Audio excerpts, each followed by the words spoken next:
All right, today we're talking about the Buffalo Bills. It's the first team on our 32-team best auction draft value list. We're going team by team here. And Buffalo's the first one we're going to go through. We're going AFC East first, and it actually is one of the more difficult ones we started with.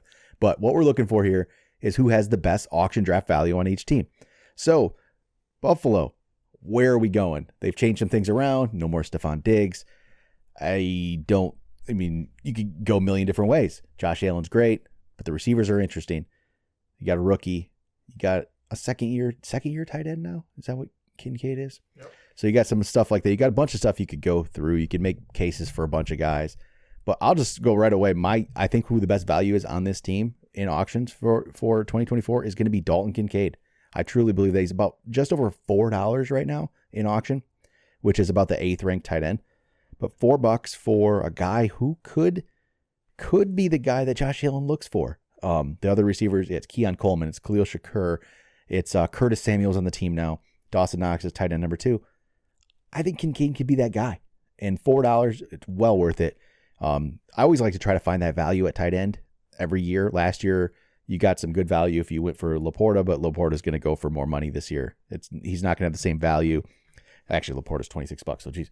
But you want to find this kind of guy. For me, it's Kincaid, $4. I 100% agree. There's other guys we can talk about, but we do want to nail home Dalton Kincaid because his value will raise, but I don't think it's going to be anything astronomical. No. Right now, he's ranked as like the 8th best tight end overall. Last year, he did not have the TDs to really boost what his numbers could be. He only had 2, but he had 73 receptions with 673 yards. Very, very good production yardage-wise for a tight end. We always talk about how it is a wasteland. Yep. I think that he is the next guy up. And we hit with Laporta last year.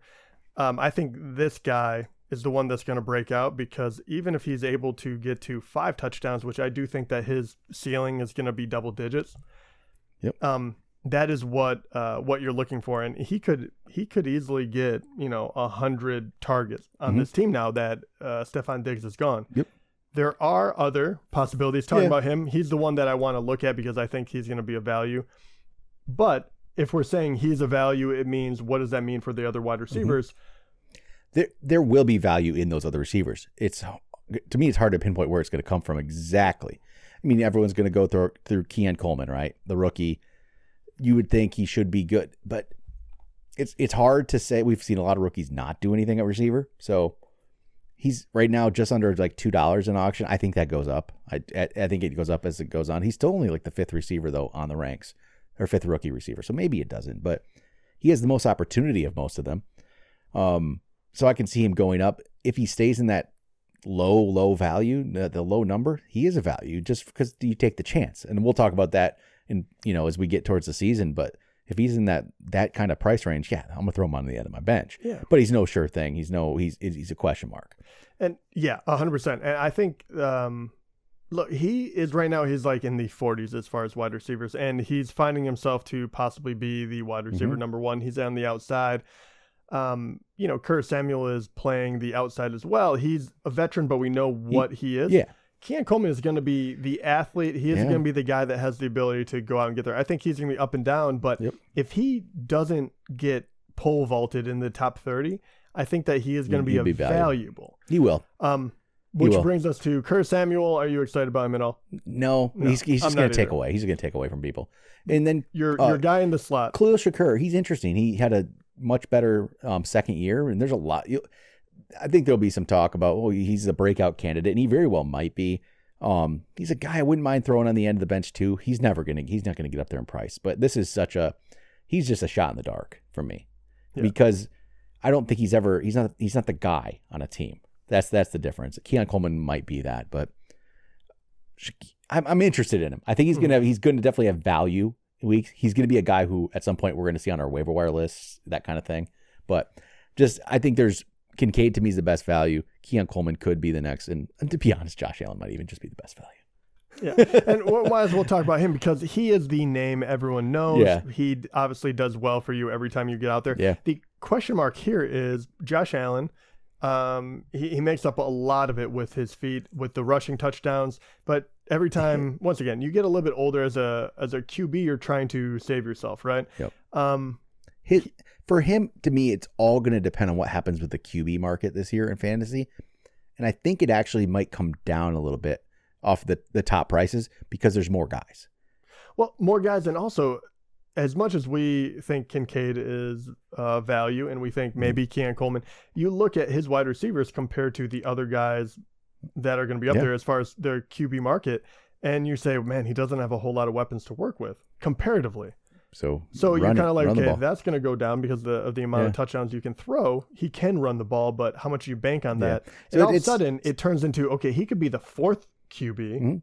And I don't think that is out of this world because, okay, Patrick Mahomes, he gets a few more weapons, which we love. Lamar is a runner no matter what, and he always puts up numbers. Jalen Hurts pretty much has to prove himself. He's a runner, still has the primetime wide receivers.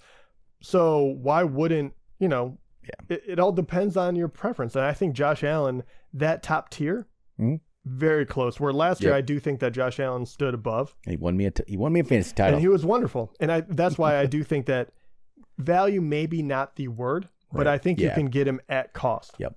But all right. But Dalton Kincaid, that's our guy. Well, last one I do have to say because everyone's going to bring James Cook. Yeah. What do you think? He's going too much. I think he can be. He obviously had some good games. He's fine. I just $25 to $26. I still don't want it. Let me say, I do agree with you. I will say that ahead of time, but I don't want to come off as a hater. I don't hate the. I don't at all. Let me make the quick case for him, and then you say why you don't believe in it. Right? So we just said they don't have a primetime go-to wide receiver. That's why we're hyping up all these guys.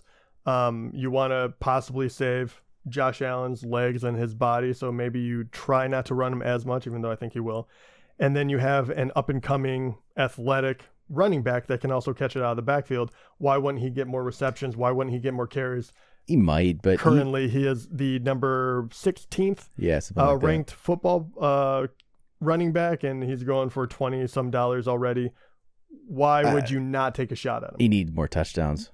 I don't know if it'll happen. He had 2 rushing touchdowns last year. Mm-hmm. That's it. Two. I don't know. I don't know if Josh Allen's going to give those up. That's pretty much where I'm at. So I don't want to spend that on. And I think he might go higher. And people remember there was a couple of good games he had where he had that 3 touchdown game. He has a couple of receiving touchdowns, right? He had a 3 touchdown game with 2 receiving touchdowns. That was a massive game, and it was in the fantasy playoffs. So it was a big deal. After that game, he went 20 for 70, 16 for 48, 13 for 36, and ended very And I poorly. agree with you because I honestly think he will eventually, I don't think he'll be in the top 10, but I do think that he'll be in the top 15. But if he's in the top 20, I think that his price is going to be too much because who else? I would much rather have one of these other guys than him. He's just uninspiring to me. Yeah, I think he has some upside, but I've been burned too many times by Bills running backs, and I understand their makeup is a little different, but I do think that is the name that people are going to push back on us. But I will say this. I think that he is a poor value at the moment from what we've seen. Kincaid is the best value. Josh Allen could win you with what he does, and I think you can get him at cost. And then one of the other guys are lottery tickets. But a lot of interesting players on this. There is. It's an interesting team. See what happens. Roster. All right. That'll do it. Talk to you guys next time.